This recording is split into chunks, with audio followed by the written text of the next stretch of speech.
ਇੱਕ ਦੂ ਲੱਖ ਲੱਖ ਨਾ ਜਾਣੈ। ਲੱਖ ਲੱਖ ਬਿਰਖ ਬਗੀਚਿਓਂ ਲੱਖ ਬਗੀਚੇ ਬਾਗ ਬਖਾਣੈ।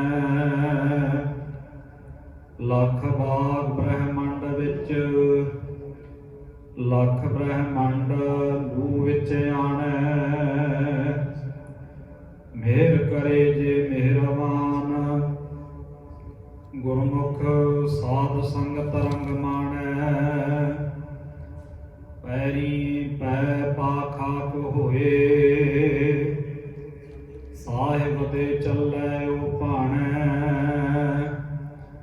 ਹਉਮੈ ਜਾਏ ਤਾ ਜਾਏ ਸਿਆਣੈ। ਪੈਰੀ ਪੈ ਪਾਖਾਕ ਹੋਏ ਸਾਹਿਬ ਦੇ ਚੱਲੈ ਉਹ ਭਾਣੈ। ਹਉਮੈ ਜਾਏ ਤਾਂ ਜਾਏ ਸਿਆਣੈ। ਵਾਹਿਗੁਰੂ ਜੀ ਕਾ ਖਾਲਸਾ ਵਾਹਿਗੁਰੂ ਜੀ ਕੀ ਫਤਿਹ। ਪਰਮ ਸਨਮਾਣਿਓ ਜੁਗੋ ਜੁਗ ਅਟਲ ਚਵਰ ਛਤਰ ਤਖਤ ਦੇ ਮਾਲਕ ਗੁਰਤਾਗਤੀ ਤੇ ਸੁਭਾਇਮਾਨ ਦੀਨ ਦਇਆਲ ਸਤਿਗੁਰੂ ਵਾਲੀਏ ਕੁਲ ਆਲਮ ਕੋਟ ਬ੍ਰਹਮੰਡਾਂ ਦੇ ਮਾਲਕ ਮਨੁੱਖਤਾ ਦੇ ਸਾਂਝੇ ਰਹਿਬਰ ਧੰਨ ਧੰਨ ਸਾਹਿਬ ਗੁਰੂ ਗ੍ਰੰਥ ਸਾਹਿਬ ਮਹਾਰਾਜ ਸੱਚੇ ਪਾਤਸ਼ਾਹ ਤਿਨਾਂ ਦੀ ਪਾਵਨ ਮੁਬਾਰਕ ਹਜ਼ੂਰੀ ਦੇ ਅੰਦਰ ਸ਼ਾਮਾਂ ਵੇਲੇ ਦੇ ਦੀਵਾਨਾਂ ਦੀ ਹਾਜ਼ਰੀ ਭਰ ਰਹੇ ਭਾਗਾਂ ਵਾਲੇ ਸਤਸੰਗੀ ਜਨੋ ਵਡਭਾਗੇ ਹਾਂ ਜੋ ਕਿਰਪਾਲੂ ਦਾਤਾ ਜੀ ਦੀ ਬਖਸ਼ਿਸ਼ ਦਾ ਸਦਕਾ ਪਾਵਨ ਗੋਦ ਦੇ ਅੰਦਰ ਜੁੜ ਕਰਕੇ ਸਭਾ ਦੀ ਅੰਮ੍ਰਿਤਮਈ ਬਾਣੀ ਦੇ ਕੀਰਤਨ ਦੇ ਨਾਲ ਗੁਰੂ ਪਿਆਰ ਵਾਲਿਆਂ ਪਾਸੋਂ ਸਾਂਝ ਬਣਾ ਰਹੇ ਸਾਂ ਉਪਰੰਤ ਭਾਈ ਸਾਹਿਬ ਭਾਈ ਗੁਰਦਾਸ ਜੀ ਦੀਆਂ ਪਵਿੱਤਰ ਵਾਰਾਂ ਦੀ ਚੱਲ ਰਹੀ ਲੜੀਵਾਰ ਵਿਚਾਰ ਦੇ ਨਾਲ ਸਾਂਝ ਬਣਾਉਣ ਦਾ ਸੁਭਾਗ ਸਮਾਂ ਪ੍ਰਾਪਤ ਹੋਇਆ ਹੈ। ਇਸ ਲੜੀ ਦੇ ਤਹਿਤ ਪਿਛਲੇਰੇ ਦੀਵਾਨਾਂ ਦੇ ਅੰਦਰ ਚੌਥੀ ਵਾਰ ਦੀਆਂ 18 ਪੌੜੀਆਂ ਦੀ ਵਿਚਾਰ ਆਪ ਸੰਗਤਾਂ ਦੇ ਨਾਲ ਸਾਂਝੀ ਕੀਤੀ। ਅਗਲੇ ਦੀ 19 ਨੰਬਰ ਪੌੜੀ ਜਿਸ ਦਾ ਪਾਠ ਆਪ ਜੀਆਂ ਨੇ ਸਤਿਕਾਰਯੋਗ ਭਾਈ ਸਾਹਿਬ ਹੁਣਾਂ ਪਾਸੋਂ ਸ਼ਰਵਣ ਕੀਤਾ ਹੈ ਤੇ ਇਸ ਦੀ ਵਿਚਾਰ ਆਪ ਸੰਗਤਾਂ ਦੇ ਨਾਲ ਸਾਂਝੀ ਕਰਨੀ ਹੈ। ਆਓ ਵਿਚਾਰਾਂ ਦੀ ਅਰੰਭਤਾ ਤੋਂ ਪਹਿਲਾਂ ਗੁਰੂ ਚਰਨਾਂ ਦੇ ਅੰਦਰ ਹਾਜ਼ਰੀ ਲਵਾਈਏ। ਬੜੇ ਪਿਆਰ ਅਤੇ ਅਦਬ ਸਹਿਤ ਰੱਖੋ ਜੀ। ਸਤਨਾਮ ਸ੍ਰੀ ਵਾਹਿਗੁਰੂ ਸਾਹਿਬ ਜੀ। ਵਾਹਿਗੁਰੂ ਜੀ ਗੱਲਰ ਅੰਦਰ ਫੁਲਹਿਣਾ ਗੁੱਲਰ ਨੋ ਬ੍ਰਹਮੰਡ ਵਖਾਣੈ। ਕਈ ਵਾਰ ਅਸੀਂ ਉਹਨਾਂ ਚੀਜ਼ਾਂ ਨੂੰ ਸੱਚ ਮੰਨ ਲੈਂਦੇ ਹਾਂ ਜੋ ਅਸਲ ਦੇ ਵਿੱਚ ਸੱਚ ਨਹੀਂ ਹੁੰਦਾ। ਉਹਦਾ ਸਾਰਿਆਂ ਤੋਂ ਵੱਡਾ ਕਾਰਨ ਹੈ ਸਾਡੀ ਸੋਚ ਦੀ ਸੰਕੀਰਣਤਾ ਔਰ ਭਰਮ। ਇਹ ਦੋਵੇਂ ਚੀਜ਼ਾਂ ਨੇ, ਇਹਨਾਂ ਦੇ ਕਰਕੇ ਅਸੀਂ ਕਿਸੇ ਚੀਜ਼ ਨੂੰ ਸਾਰਾ ਕੁਝ ਮੰਨ ਲੈਂਦੇ ਹਾਂ ਤੇ ਕਈ ਵਾਰ ਇਦਾਂ ਵੀ ਹੋ ਜਾਂਦਾ ਹੈ ਕਿ ਜਿਹੜੀ ਚੀਜ਼ ਸਾਰਾ ਕੁਝ ਹੈ, ਸੰਪੂਰਨ ਹੈ, ਵਿਸ਼ਾਲ ਹੈ, ਉਹਨੂੰ ਅਸੀਂ ਕੁਝ ਵੀ ਨਹੀਂ ਮੰਨਦੇ। ਉਹ ਹੈ ਸਾਡੇ ਦੇਖਣ ਦਾ ਨਜ਼ਰੀਆ, ਸਾਡੀ ਸੋਚ ਔਰ ਸਾਡੇ ਅੰਦਰ ਦਾ ਸੁਭਾਅ। ਜਿਵੇਂ ਦਾ ਸਾਡੇ ਅੰਦਰ ਦਾ ਸੁਭਾਅ ਹੈ, ਸਾਡੇ ਮਨ ਦਾ ਸੁਭਾਅ ਹੈ। ਇਹ ਮਨ ਦਾ ਸੁਭਾਅ ਹੀ ਅਸਲ ਦੇ ਵਿੱਚ ਸਾਨੂੰ ਹਰੇਕ ਪਾਸੇ ਤੋਰਦਾ ਹੈ। ਉਹ ਪਾਸਾ ਕਿਹੜੇ ਤੁਰਨਾ ਹੈ ਉਹ ਸਾਡੇ ਮਨ ਦੇ ਉੱਤੇ ਡਿਪੈਂਡ ਕਰਦਾ ਹੈ, ਜਿਵੇਂ ਦਾ ਅਸੀਂ ਮਨ ਨੂੰ ਸਿਖਾਇਆ ਹੈ। ਕਿਉਂਕਿ ਮਨ ਅਸਲ ਦੇ ਵਿੱਚ ਕੋਈ ਸਥੂਲ ਪਾਰਟ ਨਹੀਂ ਹੈ ਸਾਡੇ ਸਰੀਰ ਦਾ। ਇਹ ਕਿਸੇ ਕੋਈ ਅੰਗ ਨਹੀਂ ਹੈ ਖਾਸ ਵੀ ਮਨ ਕੋਈ ਖਾਸ ਅੰਗ ਹੈ। ਪਰ ਜਿੰਨੇ ਅੰਗ ਨੇ ਇਹਦੇ ਕਰਕੇ ਚੱਲਦੇ ਨੇ, ਇਹਦੇ ਹਿਸਾਬ ਦੇ ਨਾਲ ਚੱਲਦੇ ਨੇ।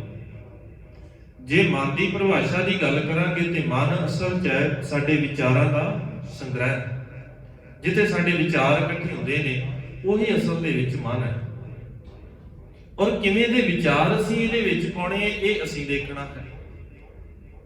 ਕੁਝ ਚੀਜ਼ਾਂ ਜਿਹੜੀਆਂ ਅਸੀਂ ਲਗਾਤਾਰ ਰਿਪੀਟ ਕਰਦੇ ਹਾਂ, ਲਗਾਤਾਰ ਜਿਨ੍ਹਾਂ ਚੀਜ਼ਾਂ ਨੂੰ ਅਸੀਂ ਪ੍ਰੈਕਟਿਸ ਦੇ ਵਿੱਚ ਲੈ ਕੇ ਆਉਂਦੇ, ਉਹ ਚੀਜ਼ਾਂ, ਉਹ ਗੱਲਾਂ, ਉਹ ਸਾਡੀ ਆਦਤ ਬਣ ਜਾਂਦੀਆਂ ਨੇ। ਉਹ ਕਿਸੇ ਵੀ ਤਰੀਕੇ ਦੀ ਹਰੇਕ ਆਦਤ ਆਪਣੀ ਆਪਣੀ ਹੈ। ਕੋਈ ਮਿੱਠਾ ਬੋਲਦਾ ਹੈ, ਕੋਈ ਕੌੜਾ ਬੋਲਦਾ ਹੈ, ਕੋਈ ਮੰਦਾ ਬੋਲਦਾ ਹੈ, ਕੋਈ ਚੰਗੀਆਂ ਗੱਲਾਂ ਕਰਦਾ ਹੈ। ਉਹਦੀ ਆਦਤ ਹੈ। ਆਦਤ ਤਾਂ ਬਣ ਗਈ ਕਿਉਂਕਿ ਉਹਨੇ ਇੱਕ ਚੀਜ਼ ਨੂੰ ਲਗਾਤਾਰ ਕਈ ਦਿਨ, ਕਈ ਮਹੀਨਿਆਂ ਤੱਕ ਰਿਪੀਟ ਕੀਤਾ, ਉਹ ਪ੍ਰੈਕਟਿਸ 'ਚ ਆ ਗਈ। ਸਾਡਾ ਸਰੀਰ ਵੀ ਇਦਾਂ ਹੀ ਹੈ। ਕੋਈ ਕੰਮ ਅਸੀਂ ਸ਼ੁਰੂ 'ਚ ਕਰਦੇ ਹਾਂ, ਤੰਗ ਹੁੰਦੇ ਹਾਂ, ਪਰ ਜਦੋਂ ਅਸੀਂ ਉਹਨੂੰ ਲਗਾਤਾਰ ਰਿਪੀਟ ਕਰਦੇ ਹਾਂ, ਉਹ ਸਾਡੀ ਪ੍ਰੈਕਟਿਸ 'ਚ ਆ ਜਾਂਦਾ ਹੈ। ਫਿਰ ਸਾਡਾ ਸਰੀਰ ਉਸ ਚੀਜ਼ ਨੂੰ ਐਕਸੈਪਟ ਕਰ ਲੈਂਦਾ ਹੈ। ਭਾਵੇਂ ਉਹ ਐਕਸਰਸਾਈਜ਼ ਹੋਵੇ, ਕੋਈ ਭਾਰਾ ਕੰਮ ਹੋਵੇ, ਕੋਈ ਰੋਜ਼ਾਨਾ ਰੂਟੀਨ ਦਾ ਕੰਮ ਹੋਵੇ, ਸ਼ੁਰੂ 'ਚ ਸਾਨੂੰ ਤੰਗ ਕਰਦਾ ਹੈ, ਹੌਲੀ ਹੌਲੀ ਉਹ ਆਦਤ ਬਣ ਜਾਂਦੀ ਹੈ ਕਿਉਂਕਿ ਉਹ ਮਨ ਨੇ ਮੰਨ ਲਿਆ। ਲਗਾਤਾਰ ਰਿਪੀਟ ਕੀਤੀ ਹੋਈ ਜਿਹੜੀ ਚੀਜ਼ ਹੈ, ਕੋਈ ਕੰਮ ਹੈ, ਕੋਈ ਵੀ ਕੰਮ ਹੈ, ਉਹ ਆਦਤ ਬਣਦਾ ਹੈ।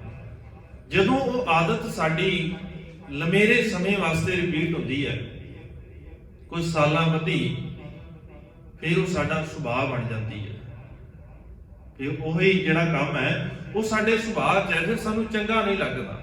ਕਹਿੰਦੇ ਨਾ ਪਹਿਲਾਂ ਆਦਤ ਬਣਾ ਲਓ, ਥੋੜੇ ਦਿਨ ਜਾਓਗੇ ਤੁਹਾਡੀ ਆਦਤ ਬਣ ਜਾਏਗੀ। ਜਿਹਨਾਂ ਨੂੰ ਆਦਤ ਹੈ ਨਾ ਰੋਜ਼ਾਨਾ ਸਵੇਰੇ ਵਾਕ ਕਰਨ ਦੀ, ਸੈਰ ਤੇ ਜਾਣ ਦੀ, ਸ਼ੁਰੂ 'ਚ ਔਖਾ ਹੈ, ਫਿਰ ਆਦਤ ਬਣਦੀ ਹੈ, ਫਿਰ ਉਹਨਾਂ ਦਾ ਸੁਭਾਅ ਬਣ ਜਾਂਦਾ। ਸੋਚਣ ਦੀ ਲੋੜ ਨਹੀਂ ਪੈਂਦੀ ਵੀ ਜਾਣਾ ਹੈ, ਕਹਿਣ ਦੀ ਲੋੜ ਨਹੀਂ ਪੈਂਦੀ ਕਿਸੇ ਨੂੰ ਭਲਿਆ ਤੂੰ ਅੱਜ ਵਾਕ ਤੇ ਜਾਣਾ ਹੈ। ਨਹੀਂ, ਉਹ ਆਪਣੇ ਆਪ ਸਿਸਟਮ ਇਦਾਂ ਦਾ ਬਣ ਗਿਆ, ਸੁਭਾਅ ਬਣ ਗਿਆ। ਤੇ ਜਿੱਦਣ ਉਹ ਕੰਮ ਨਾ ਕਰੇ ਫਿਰ ਵੱਖਰਾ ਵੱਖਰਾ ਲੱਗਦਾ ਕਿ ਅੱਜ ਆ ਛੁੱਟ ਗਿਆ, ਕੁਝ ਛੁੱਟ ਗਿਆ, ਕੁਝ ਵੱਖਰਾ ਰਹਿ ਗਿਆ, ਇਹ ਕਰਨਾ ਚਾਹੀਦਾ ਸੀ। ਔਰ ਜਦੋਂ ਉਹੀ ਚੀਜ਼ ਪੀੜ੍ਹੀ ਦਰ ਪੀੜ੍ਹੀ ਲੰਮੇਰੇ ਸਮੇਂ ਤੱਕ, ਬਹੁਤ ਜ਼ਿਆਦਾ, ਜਦੋਂ ਪੀੜ੍ਹੀਆਂ ਤੱਕ ਉਹ ਚੀਜ਼, ਉਹੀ ਕੰਮ ਵਰਤਿਆ ਜਾਂਦਾ ਹੈ, ਉਹਦੀ ਪ੍ਰੈਕਟਿਸ ਹੁੰਦੀ ਹੈ, ਉਹ ਬਣਦੇ ਆ ਸਾਡੇ ਸੰਸਕਾਰ, ਜਿਹੜਾ ਸਾਡੇ ਮਨ ਦੇ ਉੱਤੇ ਪੱਕੀ ਛਾਪ ਬਣ ਜਾਂਦੀ ਹੈ। ਔਰ ਜਿਹੜੀ ਆਦਤ ਹੈ, ਤੁਸੀਂ ਦੇਖੋਗੇ ਬਾਣੀ ਦੇ ਅੰਦਰ ਵੀ ਜਾਂ ਕਿਸੇ ਦੀ ਵੀ ਲਿਖਤ ਪੜ੍ਹ ਕੇ ਦੇਖੋਗੇ, ਆਦਤ ਨੂੰ ਬਦਲਣਾ ਬੜਾ ਸੌਖਾ ਹੈ। ਆਦਤ ਬਦਲੀ ਜਾ ਸਕਦੀ। ਕਿਵੇਂ ਦੀ ਆਦਤ ਪਈ ਹੈ, ਕਿਸੇ ਨੂੰ ਮਾੜੀ ਪਈ ਹੈ, ਕੁਝ ਸਮੇਂ ਬਾਅਦ ਉਹ ਬਦਲ ਸਕਦਾ ਜੇ ਕੋਸ਼ਿਸ਼ ਕਰੇ ਤਾਂ। ਸੁਭਾਅ ਨੂੰ ਬਦਲਣਾ ਬੜਾ ਔਖਾ ਹੋ ਜਾਂਦਾ ਹੈ। ਜਿਨ੍ਹਾਂ ਦੇ ਸੁਭਾਅ 'ਚ ਆ ਜਾਏ ਨਾ ਮੰਦਾ ਬੋਲਣਾ, ਉਹ ਕਈ ਵਾਰ ਪਤਾ ਹੀ ਨਹੀਂ ਲੱਗਦਾ ਵੀ ਬੋਲ ਜਾਂਦਾ ਹੈ। ਕਈਆਂ ਨੂੰ ਆਦਤ ਪਹਿਲੋਂ ਹੈ, ਫਿਰ ਸੁਭਾਅ ਬਣ ਗਿਆ। ਹੁਣ ਸੁਭਾਅ ਦੇ ਵਿੱਚ ਹੈ ਹਰ ਗੱਲ ਦੇ ਨਾਲ ਗਲਤ ਸ਼ਬਦਾਵਲੀ ਨੂੰ ਵਰਤਣਾ। ਉਹਨੂੰ ਕਹੋ ਨਾ ਭਲਿਆ ਤੂੰ ਆ ਗਲਤ ਬੋਲਿਆ, ਉਹ ਕਹਿੰਦਾ ਨਾ ਮੈਂ ਤਾਂ ਨਹੀਂ ਬੋਲਿਆ। ਉਹਨੂੰ ਆਪ ਨੂੰ ਹੀ ਨਹੀਂ ਪਤਾ ਲੱਗਦਾ। ਇਹ ਅਸਲ 'ਚ ਸਾਡੇ ਮਨ ਦਾ ਸੁਭਾਅ। ਸਹਿਬਕੀ ਦੇ ਮਨ ਨੂੰ ਜਿੱਦਾਂ ਦਾ ਤੋਰ ਲਏਗਾ, ਜਿੱਦਾਂ ਦਾ ਸਿਖਾ ਲਏਗਾ, ਉਦਾਂ ਹੀ ਤੁਰੇਗਾ। ਇਸੇ ਕਰਕੇ ਮਲਕੀ ਦੇ ਮਨ ਨੂੰ ਗੁਰੂ ਦੇ ਨਾਲ ਜੋੜ, ਇੱਥੇ ਜੋੜ ਲਏਗਾ, ਇਥੋਂ ਚੰਗਾ ਸੁਭਾਅ ਸਿੱਖ ਕੇ ਜਾਏਗਾ, ਚੰਗੀਆਂ ਆਦਤਾਂ ਸਿੱਖ ਕੇ ਜਾਏਗਾ। ਅਜੇ ਸਾਡੀ ਆਦਤ ਹੈ, ਅਸੀਂ ਸੰਸਾਰ ਦੇ ਨਾਲ ਇਹਨਾਂ ਨੂੰ ਮੂੰਹ ਜੋੜ ਕੇ ਬੈਠੇ ਆ ਭਰਮ ਦੇ ਵਿੱਚ। ਔਰ ਭਰਮ ਇਦਾਂ ਦਾ ਹੈ, ਭਾਈ ਗੁਰਦਾਸ ਜੀ ਨੇ ਉਦਾਹਰਨ ਦਿੱਤੀ, ਕਹਿਣ ਲੱਗੇ ਸਾਡਾ ਜਿਹੜਾ ਭਰਮ ਹੈ ਪਤਾ ਕਿਦਾਂ ਦਾ ਹੈ। ਗੁੱਲਰ ਦਾ ਦਰਖਤ ਜੰਗਲ ਦੇ ਵਿੱਚ ਆਮ ਮਿਲਦਾ ਹੈ, ਨਹਿਰਾਂ ਦੇ ਕੰਢੇ ਕੰਢੇ ਕਾਫੀ ਹੁੰਦਾ ਹੈ। ਭਾਈ ਗੁਰਦਾਸ ਜੀ ਨੇ ਉਦਾਹਰਨ ਵਰਤੀ ਕਿ ਦੇ ਗੁੱਲਰ ਦੇ ਦਰਖਤ ਨੂੰ ਕਦੇ ਦੇਖਿਆ ਜੇ, ਬੜਾ ਵਿਸ਼ਾਲ ਹੈ, ਔਰ ਉਸ ਵਿਸ਼ਾਲ ਦਰਖਤ ਦੇ ਵਿੱਚ ਬੜੇ ਮੱਛਰ ਰਹਿੰਦੇ ਨੇ, ਛੋਟੇ ਛੋਟੇ, ਬੜੇ ਨਿੱਕੇ ਨਿੱਕੇ ਮੱਛਰ ਬੜੇ ਰਹਿੰਦੇ ਨੇ ਉਹਦੇ ਵਿੱਚ।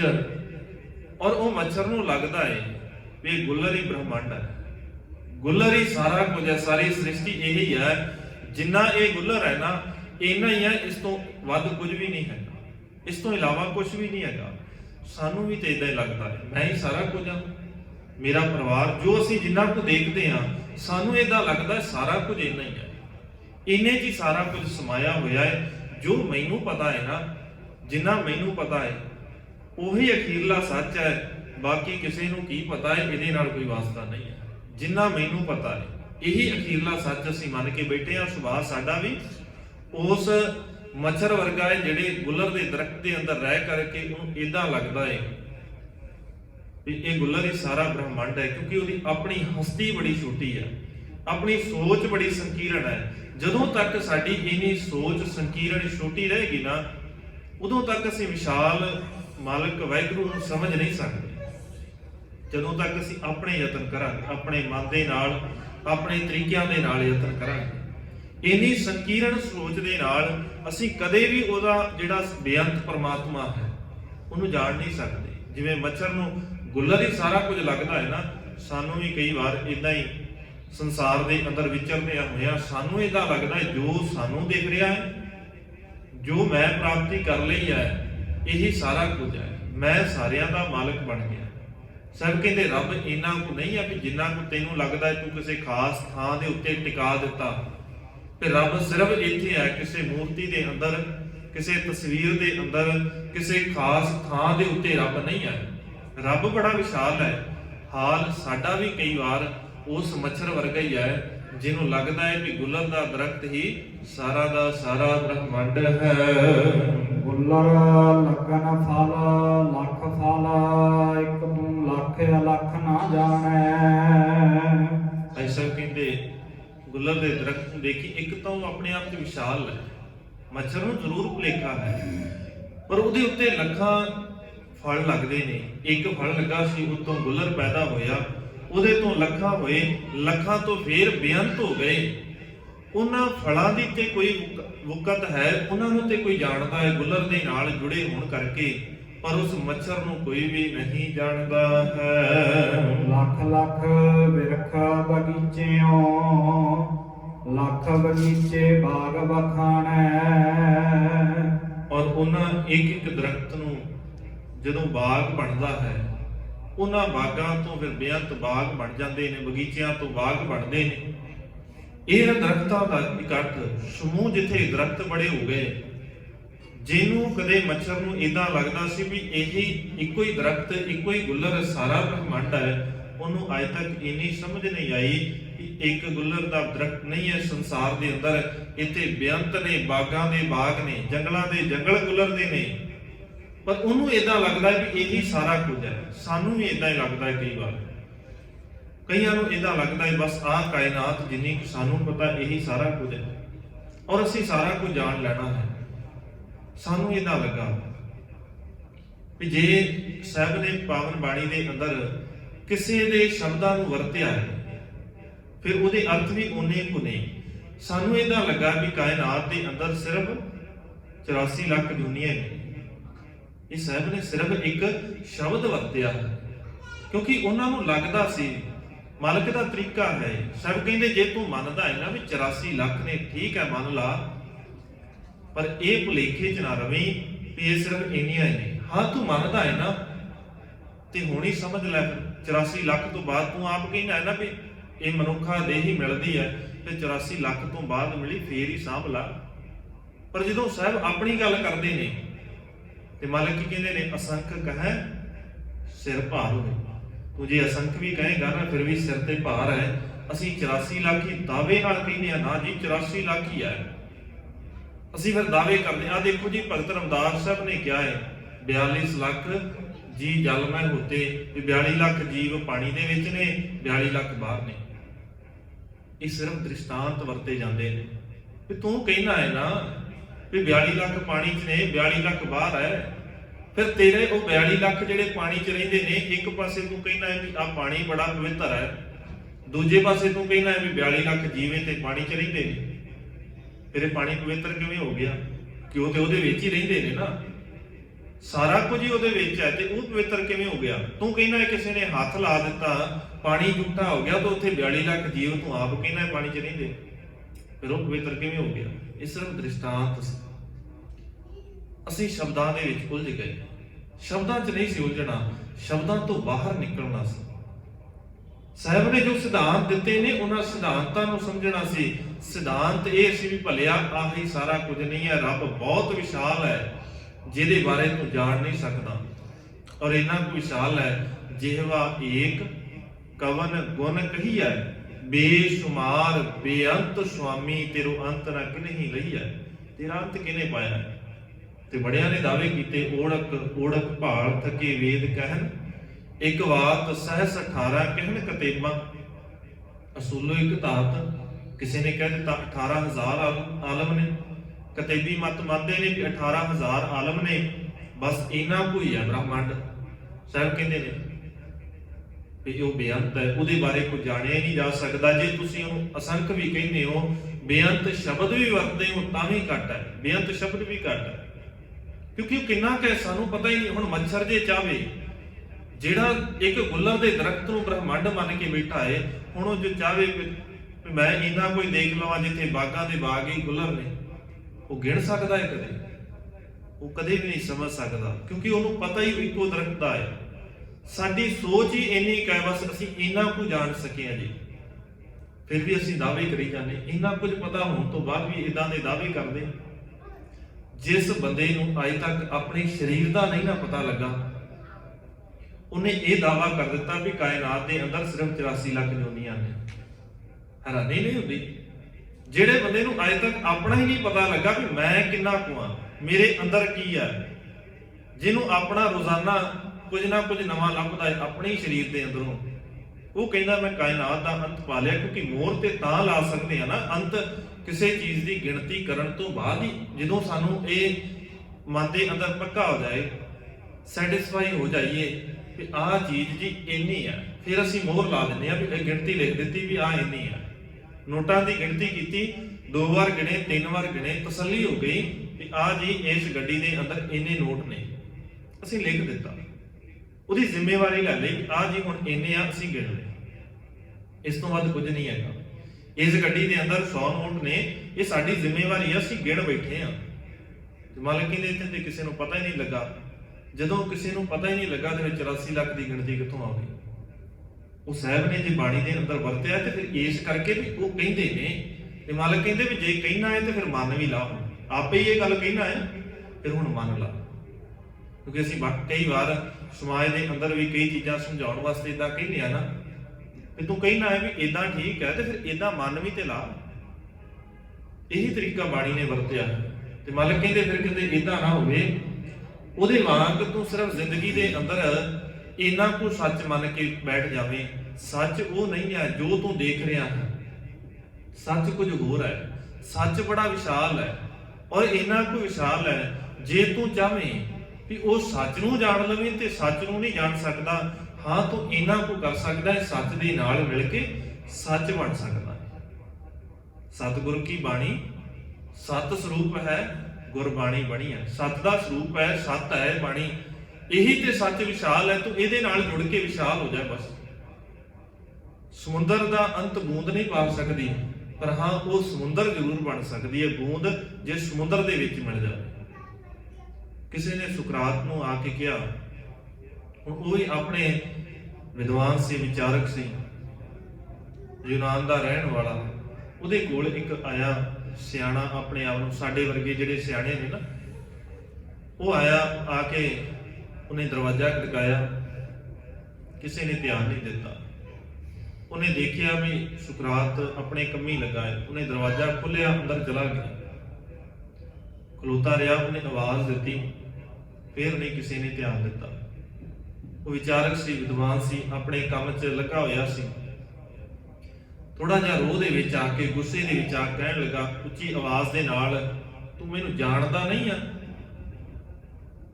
ਸੁਕਰਾਤ ਨੇ ਮੂੰਹ ਤਾਂ ਨੂੰ ਚੱਕਿਆ, ਕਹਿੰਦਾ ਨਹੀਂ ਮੈਂ ਨਹੀਂ ਜਾਣਦਾ। ਫਿਰ ਆਪਣੇ ਕੰਮੀ ਲੱਗ ਗਏ। ਬੜਾ ਗੁੱਸਾ ਆਇਆ ਵੀ ਇੰਨੀ ਬੇਇੱਜ਼ਤੀ ਹੋ ਗਈ ਮੇਰੀ। ਉਹਨੇ ਫਿਰ ਕਿਹਾ ਤੂੰ ਮੈਨੂੰ ਜਾਣਦਾ ਨਹੀਂ ਆ? ਮੈਂ ਬੜਾ ਅਮੀਰ ਆ, ਬੜੀਆਂ ਫੈਕਟਰੀਆਂ ਦਾ ਮਾਲਕ ਆ, ਮੇਰੇ ਕੋਲ ਧਨ ਬਹੁਤ ਹੈ, ਮੇਰੀ ਤਾਕਤ ਬਹੁਤ ਹੈ, ਜਿੱਦਾਂ ਮੈਂ ਚਾਹਾਂਗਾ ਉਦਾਂ ਹੁੰਦਾ ਹੈ ਸ਼ਹਿਰ ਦੇ ਅੰਦਰ, ਮੈਂ ਚਾਹਾਂ ਤੈਨੂੰ ਹੁਣੇ ਖਤਮ ਕਰਵਾ ਸਕਦਾ। ਸੁਕਰਾਤ ਕਹਿੰਦਾ ਮੈਨੂੰ ਨਹੀਂ ਸੀ ਪਤਾ ਵੀ ਤੂੰ ਇੰਨਾ ਵੱਡਾ ਮਾਲਕ ਹੈ, ਇੰਨੀਆਂ ਫੈਕਟਰੀਆਂ, ਇੰਨਾ ਧਨ ਜਾਇਦਾਦ ਤੇਰੇ ਕੋਲ ਹੈ, ਮੈਨੂੰ ਨਹੀਂ ਸੀ ਪਤਾ। ਪਰ ਏਦਾਂ ਕਰ, ਮੈਨੂੰ ਜਰਾ ਦੱਸ ਦੇ ਵੀ ਕਿੱਥੇ ਗਿਆ। ਉਹਨੇ ਸੰਸਾਰ ਦਾ ਨਕਸ਼ਾ ਚੁੱਕਿਆ, ਸੰਸਾਰ ਦਾ ਨਕਸ਼ਾ ਚੁੱਕ ਕੇ ਉਹਦੇ ਅੱਗੇ ਰੱਖ ਦਿੱਤਾ। ਕਹਿੰਦਾ ਭਲਿਆ ਇਹਦੇ ਚ ਮੈਨੂੰ ਆਪਣੀਆਂ ਫੈਕਟਰੀਆਂ ਲੱਭ ਦੇ, ਉਹਨਾਂ ਚਿਰ ਮੈਂ ਆਪਣਾ ਕੰਮ ਨਿਬੇੜ ਲਵਾਂ, ਤੂੰ ਆਪਣਾ ਕੰਮ ਕਰ ਲੈ, ਫਿਰ ਮੈਨੂੰ ਪਤਾ ਲੱਗ ਜਾਏਗਾ ਵੀ ਤੂੰ ਕਿੰਨਾ ਕੁ ਅਮੀਰ ਹੈ। ਬੜਾ ਯਤਨ ਕੀਤਾ, ਹੁਣ ਉਸ ਸੰਸਾਰ ਦੇ ਨਕਸ਼ੇ ਦੇ ਵਿੱਚੋਂ ਪਹਿਲੀ ਗੱਲ ਤੇ ਆਪਣਾ ਦੇਸ਼ ਹੀ ਲੱਭਣਾ ਬੜਾ ਔਖਾ ਹੋ ਜਾਂਦਾ। ਸਾਰਿਆਂ ਦੇ ਵੱਸ ਦੀ ਨਹੀਂ ਹੈ। ਬੜਾ ਸਮਾਂ ਮੱਥਾ ਮਾਰਿਆ ਤੇ ਫਿਰ ਤੇ ਆਪਣਾ ਦੇਸ਼ ਲੱਭਾ, ਤੇ ਸੰਸਾਰ ਦੇ ਨਕਸ਼ੇ ਸ਼ਹਿਰ ਤੇ ਆਪਣਾ ਲੱਭ ਹੀ ਨਹੀਂ ਸਕਦਾ। ਕੋਈ ਛੋਟੇ ਸ਼ਹਿਰ ਤੇ ਲੱਭਦੇ ਨਹੀਂ। ਨਿਸ਼ਾਨੀ ਜੀ ਹੈ ਵੀ ਆਹ ਇੱਥੇ ਇੱਕ ਦੇਸ਼ ਦੀ ਰਾਜਧਾਨੀ ਹੈ, ਉਹ ਤੇ ਲੱਭੀ ਜਾ ਸਕਦੀ ਹੈ। ਜੇ ਕੋਈ ਚਾਹੇ ਵੀ ਆਪਣਾ ਛੋਟਾ ਜਿਹਾ ਸ਼ਹਿਰ ਲੱਭ ਲਵਾਂ ਮੈਂ ਉੱਥੋਂ, ਵੀ ਸ਼ਹਿਰ ਨਹੀਂ ਲੱਭਿਆ ਜਾ ਸਕਦਾ ਸੰਸਾਰ ਦੇ ਨਕਸ਼ੇ ਦੇ ਵਿੱਚੋਂ। ਸਮਝ ਆ ਗਈ? ਕਹਿੰਦਾ ਇਹ ਤਾਂ ਸੰਸਾਰ ਦਾ ਨਕਸ਼ਾ ਹੈ ਜੀ, ਮੈਨੂੰ ਲੱਭਦਾ ਨਹੀਂ। ਤੇ ਸੁਕਰਾਤ ਕਹਿਣ ਲੱਗਾ, ਦੇਖ ਭਲਿਆ, ਤੈਨੂੰ ਤੇ ਆਪਣਾ ਸ਼ਹਿਰ ਨਹੀਂ ਲੱਭਾ। ਇਸੇ ਸ਼ਹਿਰ ਦੇ ਵਿੱਚ ਤੂੰ ਆ ਬਿੰਦੀ ਲਾ ਕੇ ਕਹਿ ਰਿਹਾ ਨਾ ਕਿ ਇੱਥੇ ਕੋ ਮੇਰਾ ਸ਼ਹਿਰ ਆ, ਔਰ ਇਹ ਬਿੰਦੀ ਤੋਂ ਵੀ ਛੋਟਾ ਤੇਰਾ ਸ਼ਹਿਰ ਹੈ। ਉਸ ਛੋਟੇ ਜਿਹੇ ਸ਼ਹਿਰ ਦੇ ਵਿੱਚ ਤੇਰੇ ਕਿੰਨੇ ਕੁ ਥਾਂ 'ਚ ਫੈਕਟਰੀਆਂ ਹੋਣਗੀਆਂ। ਤੂੰ ਕਿਹੜੀ ਗੱਲ ਦਾ ਮਾਣ ਕਰਦਾ ਹੈ? ਬ੍ਰਹਮੰਡ ਬੜਾ ਵੱਡਾ ਹੈ, ਜਿੱਥੇ ਤੂੰ ਰਹਿ ਰਿਹਾ ਤੇਰੀ ਆਪਣੀ ਕੋਈ ਔਕਾਤ ਨਹੀਂ ਹੈ। ਤੂੰ ਮੈਨੂੰ ਆ ਕੇ ਕਹਿ ਰਿਹਾ ਵੀ ਤੂੰ ਕੌਣ ਹੈ, ਦੱਸ ਰਿਹਾ ਮੈਨੂੰ ਵੀ ਤੂੰ ਬੜਾ ਅਮੀਰ ਹੈ। ਇਦਾਂ ਦਾ ਹੀ ਹਾਲ ਸਾਡਾ ਹੈ। ਸਹਿ ਬਾਣੀ ਦੇ ਅੰਦਰ ਵਚਨ ਕਰਦੇ ਮਾਲਕ ਕਹਿੰਦੇ, ਏਤਾ ਗੱਭ ਆਕਾਸ਼ ਨਮਾਵਤ। ਇਹਨਾਂ ਕੋ ਹੰਕਾਰ ਚੁੱਕੀ ਫਿਰਦੇ ਆ, ਆਕਾਸ਼ ਤੱਕ ਮਿਣੀ ਦੇ ਨਹੀਂ ਆ ਵੀ ਕਿੰਨੇ ਕੁ ਵੱਡੇ ਆ, ਅੰਦਰ ਹੀ ਅੰਦਰ ਬਸ। ਤੇ ਮਾਲਕ ਕਹਿੰਦੇ ਸੱਚ ਕੀ ਆ? ਸੱਚ ਤੇ ਇਹਨਾਂ ਕਹਿਣਾ ਸਰੀਰ ਕਾਹਦਾ ਬਣਿਆ ਹੈ? ਗੰਦਗੀ ਦਾ, ਮਿੱਟੀ ਦਾ, ਹੱਡੀਆਂ ਦਾ। ਇਹਨਾਂ ਕੀ ਸੱਚ ਹੈ? ਇਸ ਤੋਂ ਵੱਧ ਤੇ ਕੁਝ ਵੀ ਨਹੀਂ ਹੈ। ਮਾਲਕ ਕਹਿੰਦੇ ਜੇ ਕਿਤੇ ਸਿਆਣਾ ਬਣ ਜਾਵੇ, ਇਹਨੂੰ ਇੰਨਾ ਹੰਕਾਰ ਨਾ ਚੁੱਕੀ ਫਿਰ, ਇਹ ਹੰਕਾਰ ਤੈਨੂੰ ਲੈ ਬੈਠੇਗਾ, ਖਤਮ ਕਰ ਦੇਵੇਗਾ। ਵਿਸ਼ਾਲ ਪਰਮਾਤਮਾ ਦੇ ਨਾਲ ਜੁੜਨਾ ਹੈ ਨਾ, ਨਿਰੰਕਾਰ ਦੇ ਨਾਲ ਜੁੜਨਾ ਹੈ। ਫਿਰ ਸੋਚ ਮੱਛਰ ਵਰਗੀ ਨਹੀਂ, ਸੋਚ ਦੇ ਅੰਦਰ ਹੰਕਾਰ ਨਹੀਂ, ਸੋਚ ਦੇ ਅੰਦਰ ਨੀਵਾਂਪਨ ਲੈ ਕੇ ਆ, ਔਰ ਨਿਵਾਣ ਵਾਲੇ ਪਾਸੇ ਨੂੰ ਜਾ। ਨਿਵਾਣ ਵਾਲੇ ਪਾਸੇ ਨੂੰ ਜਾਏਗਾ ਨਾ ਤੇ ਸਿੱਧਾ ਸਮੁੰਦਰ ਤੱਕ ਪਹੁੰਚ ਜਾਏਗਾ। ਉੱਤੇ ਨੂੰ ਜਾਣ ਦਾ ਯਤਨ ਕਰੇਗਾ, ਰਾਹ 'ਚ ਖਤਮ ਹੋ ਜਾਏਗਾ। ਉੱਤੇ ਨੂੰ ਨਹੀਂ ਜਾ ਸਕਦਾ। ਜਿਹੜੀਆਂ ਨਦੀਆਂ ਨਿਵਾਣ ਵਾਲੇ ਪਾਸੇ ਨੂੰ ਜਾਂਦੀਆਂ ਨੇ, ਸਮੁੰਦਰ ਤੱਕ ਮਿਲ ਕੇ ਸਮੁੰਦਰ ਬਣ ਜਾਂਦੀਆਂ। ਫਿਰ ਉਹਨਾਂ ਨੂੰ ਕੋਈ ਨਹੀਂ ਕਹਿੰਦਾ ਵੀ ਇਹ ਕਿਹੜੀ ਨਦੀ ਹੈ, ਇਹ ਚੰਗੀ ਹੈ, ਇਹ ਮਾੜੀ ਹੈ। ਸਮੁੰਦਰ ਦੇ ਵਿੱਚ ਜਿਸ ਦਿਨ ਗੰਗਾ ਵੀ ਜਾਂਦੀ ਹੈ ਨਾ, ਉਦੋਂ ਉਹ ਗੰਗਾ ਵੀ ਸਮੁੰਦਰ ਦਾ ਰੂਪ ਹੈ। ਸਾਰਿਆਂ ਤੋਂ ਭੈੜੀਆਂ, ਜਿਹਦੇ 'ਚ ਸਾਰੀ ਜ਼ਿੰਦਗੀ ਗੰਦਾ ਹੀ ਪਾਣੀ ਜਾਂਦਾ ਹੈ, ਜਿਹਨਾਂ ਨਦੀਆਂ ਦੇ ਵਿੱਚ, ਉਹਨਾਂ ਨੂੰ ਕੋਈ ਨਹੀਂ ਉੱਤੇ ਕਹਿੰਦਾ ਵੱਖਰਾ ਪਛਾਣ ਕੇ ਵੀ ਇਹ ਕੌਣ ਹੈ। ਅਸੀਂ ਉਸ ਵਿਸ਼ਾਲ ਪਰਮਾਤਮਾ ਦੇ ਵਿੱਚ ਮਿਲਣਾ। ਜਿਸ ਦਿਨ ਮਿਲ ਗਏ ਫਿਰ ਫਰਕ ਨਹੀਂ ਪੈਂਦਾ ਵੀ ਪਹਿਲੋਂ ਕੀ ਕਰਦੇ, ਪਹਿਲੋਂ ਦਾ ਸੁਭਾਅ ਕਿਵੇਂ ਦਾ ਹੈ, ਪਹਿਲੋਂ ਜੀਵਨ ਦੇ ਅੰਦਰ ਕਿੰਨੀ ਗੰਦਗੀ ਸੀ, ਮਨ ਦੇ ਅੰਦਰ ਕਿੰਨਾ ਕੋੜ, ਕਿੰਨੀਆਂ ਭੈੜੀਆਂ ਆਦਤਾਂ ਸਨ। ਕੋਈ ਫਰਕ ਨਹੀਂ ਪੈਂਦਾ। ਫਰਕ ਉਸ ਦਿਨ ਪੈਂਦਾ ਹੈ ਜਿਸ ਦਿਨ ਅਸੀਂ ਆਪਣੇ ਆਪ ਨੂੰ ਵੱਖ ਰੱਖ ਕੇ ਤੁਰਦੇ ਹਾਂ। ਜਿਨ੍ਹਾਂ ਨੇ ਆਪਣੀ ਜ਼ਿੰਦਗੀ ਗੁਰੂ ਦੇ ਨਾਲ ਜੁੜ ਕੇ ਬਤੀਤ ਕੀਤੀ, ਜਿਸ ਦਿਨ ਉਹ ਗੁਰੂ ਦੇ ਨਾਲ ਸੱਚਮੁੱਚ ਜੁੜ ਗਏ, ਫਿਰ ਹੁਣ ਕੋਈ ਨਹੀਂ ਕਹਿੰਦਾ ਉਹਨਾਂ ਨੂੰ ਵੀ ਕੋਈ ਠੱਗ ਸੀ, ਕੋਈ ਚੋਰ ਸੀ, ਕੋਈ ਰਾਖਸ਼ ਸੀ, ਕੋਈ ਕੁਝ ਨਹੀਂ ਕਹਿੰਦਾ। ਹੁਣ ਸਾਰਿਆਂ ਨੂੰ ਇਹ ਕਹਿਣਾ ਪੈਂਦਾ ਹੈ, ਭਾਈ ਸੱਜਣ ਜੀ, ਭਾਈ ਕੌਡਾ ਜੀ। ਆ ਕਹਿਣ ਵਾਲੇ ਮੇਰੇ ਵਰਗੇ ਸਿਆਣੇ ਅਜੇ ਵੀ ਬੜੇ ਨੇ ਜਿਹੜੇ ਕਹਿੰਦੇ ਨੇ ਕੌਡਾ ਰਾਖਸ਼, ਭਲਿਆ ਤੇਰੇ ਤੋਂ ਤੇ ਚੰਗਾ ਸੀ, ਮੰਨਤਾ ਗਿਆ ਨਾ ਉਹ, ਸਾਡੇ ਨਾਲੋਂ ਤੇ ਚੰਗਾ ਸੀ ਨਾ ਉਹ, ਮੰਨਤਾ ਗਿਆ। ਸਾਹਿਬ ਨੇ ਇੱਕੋ ਵਾਰੀ ਕਿਹਾ ਕਿ ਤੇਰਾ ਕੰਮ ਗਲਤ ਹੈ, ਤੇਰਾ ਰਸਤਾ ਗਲਤ ਹੈ। ਉਹ ਸਮਝ ਗਿਆ। ਕਿੰਨਾ ਨਿਮਰਤਾ ਹੋਵੇਗੀ ਉਹਦੇ ਅੰਦਰ, ਕਿੰਨਾ ਨਰਮ ਦਿਲ ਹੋਵੇਗਾ ਉਹ। ਅਸੀਂ ਇੰਨੇ ਸਾਲਾਂ ਤੋਂ ਇਹ ਗੱਲਾਂ ਸੁਣਦੇ ਹੁੰਦੇ ਆ, ਸਾਡੇ ਤੇ ਅਸਰ ਨਹੀਂ ਕਰਦੀਆਂ। ਭਾਈ ਕੌਡਾ ਕਿੰਨਾ ਕੁ ਨਰਮ ਦਿਲ ਹੋਏਗਾ, ਜਿਹਨੂੰ ਅਸੀਂ ਰਾਖਸ਼ ਕਹਿਣ ਲੱਗਿਆ ਪਲ ਨਹੀਂ ਲਾਉਂਦੇ। ਸਾਡੇ ਤੋਂ ਤੇ ਬੜਾ ਸਿਆਣਾ ਸੀ, ਸਾਡੇ ਤੋਂ ਚੰਗਾ ਸੀ। ਸ਼ੈਤਾਨ ਤੇ ਅਸਲ 'ਚ ਅਸੀਂ ਆ, ਸਾਡੇ ਵਰਗੇ। ਕਿਉਂਕਿ ਸ਼ੈਤਾਨ ਦਾ ਦਿਲ ਮੰਨਿਆ ਜਾਂਦਾ ਨਾ ਵੀ ਬੜਾ ਕਠੋਰ ਹੈ, ਉਹਦੇ ਉੱਤੇ ਸੱਚ ਦਾ ਕੋਈ ਅਸਰ ਨਹੀਂ ਹੈ, ਉਹਦੇ ਅੰਦਰ ਰਹਿਮ ਕੋਈ ਨਹੀਂ ਹੈ। ਸਾਡੇ ਤੋਂ ਜ਼ਿਆਦਾ ਇਦਾਂ ਦਾ ਕੌਣ ਹੋਏਗਾ? ਸਾਡੇ ਵਰਗੇ ਰਾਖਸ਼ ਥੋੜ੍ਹਾ ਹੋਣਗੇ ਸੰਸਾਰ ਦੇ ਅੰਦਰ ਹੋਰ। ਭਾਈ ਕੌਡਾ ਰਾਖਸ਼ ਨਹੀਂ ਸੀ, ਅਸਲ 'ਚ ਅਸੀਂ ਆ। ਕਿਉਂਕਿ ਸ਼ੈਤਾਨਾਂ ਵਾਲੇ ਕੰਮ ਸਾਡੇ, ਦੂਜਿਆਂ ਨੂੰ ਲੁੱਟਣਾ, ਠੱਗੀਆਂ। ਕਦੇ ਤਰਸ ਕਰਦੇ ਅਸੀਂ ਕਿਸੇ ਦੇ ਉੱਤੇ? ਕਿਸੇ ਦੇ ਉੱਤੇ ਤਰਸ ਨਹੀਂ ਕਰਦੇ। ਇਹਦਾ ਸੌਖੀ ਜਿਹੀ ਉਦਾਹਰਨ ਹੈ, ਜਦੋਂ ਕਿਤੇ ਸਾਡੇ ਉੱਤੇ ਬਣੇ ਕੋਈ ਗੱਲ, ਗਲਤੀ ਸਾਡੀ ਹੋਵੇ, ਫਿਰ ਅਸੀਂ ਕੀ ਦਲੀਲ ਦਿੰਦੇ ਆ? ਫਿਰ ਅਸੀਂ ਕਹਿੰਦੇ ਆ ਨਾ, ਚਲੋ ਜੀ ਛੱਡੋ, ਮਿੱਟੀ ਪਾਓ, ਗਲਤੀ ਹੋ ਗਈ, ਮਾਫੀ ਮੰਗ ਲੈਣਾ ਮੈਂ। ਇਹਨਾਂ ਕੋ ਹੈ ਨਾ। ਜਦੋਂ ਦੂਜੇ ਕੋਲੋਂ ਹੋ ਜਾਵੇ ਫਿਰ ਕੀ ਕਹਿੰਦੇ ਆ? ਨਾ ਨਾ, ਤੇਰਾ ਗੁਨਾਹ, ਗਲਤੀ ਏਡੀ ਵੱਡੀ ਆ ਵੀ ਉਹ ਮਾਫੀ ਦੇ ਲਾਇਕ ਹੀ ਨਹੀਂ ਹੈ। ਭਾਵੇਂ ਉਹੀ ਸੇਮ ਗਲਤੀ ਉਹਨੇ ਦੁਹਰਾਈ ਹੋਵੇ ਜਿਹੜੀ ਕਦੇ ਅਸੀਂ ਕੀਤੀ ਸੀ। ਸਾਡੀ ਜਦੋਂ ਗਲਤੀ ਸੀ ਉਦੋਂ ਤੇ ਉਹ ਮਿੱਟੀ ਪਾਓ, ਤੇ ਜਦੋਂ ਦੂਜੇ ਨੇ ਕਰ ਦਿੱਤੀ ਫਿਰ ਹੁਣ ਇਹਦੀ ਮਾਫੀ ਨਹੀਂ ਮਿਲ ਸਕਦੀ। ਸਾਹਿਬ ਕਹਿੰਦੇ ਇਦਾਂ ਦਾ ਜਿਹੜਾ ਸੁਭਾਅ ਹੈ ਨਾ, ਇਹ ਗੁਰੂ ਦੇ ਦਰ ਦੇ ਉੱਤੇ ਪ੍ਰਵਾਨ ਨਹੀਂ ਹੈ। ਇੱਥੇ ਤੇ ਸੁਭਾਅ ਗੁਰੂ ਦਾ ਇੰਨਾ ਨਰਮ ਦਿਲ ਹੈ ਗੁਰੂ ਵੀ ਮੈਦਾਨੇ ਜੰਗ ਦੇ ਵਿੱਚ ਆਇਆ ਹੋਇਆ ਪਹਿਲੇ ਖਾਂ ਚੜ ਕੇ ਜਿਹੜਾ ਗੁਰੂ ਦੇ ਕੋਲੋਂ ਸਿੱਖ ਕੇ ਜਾਂਦਾ ਹੈ, ਜੇ ਸਾਹਮਣੇ ਉਹਦੀ ਵਾਰ ਕਰਨ ਹੁੰਦਾ ਹੈ ਤੇ ਮਾਲਕ ਕਹਿੰਦੇ ਫਿਰ ਇਦਾਂ ਨਹੀਂ, ਇਦਾਂ ਵਾਰ ਕਰੀਦਾ। ਗੁਰੂ ਉੱਥੇ ਵੀ ਸਿਖਾ ਰਿਹਾ ਹੈ। ਤੇ ਰਹਿਮ ਇੰਨਾ ਕੁ ਹੈ ਕਿ ਜੇ ਉਹ ਧਰਤੀ ਦੇ ਉੱਤੇ ਡਿੱਗਦਾ ਹੈ ਤੇ ਮਾਲਕ ਗੋਦ ਦੇ ਅੰਦਰ ਸਿਰ ਰੱਖ ਕੇ ਕਹਿੰਦੇ ਨੇ ਵੀ ਹੁਣ ਕਲਮਾ ਪੜ੍ਹ ਲੈ। ਇੰਨਾ ਰਹਿਮ ਦਿਲ ਗੁਰੂ ਹੈ ਤੇਰਾ।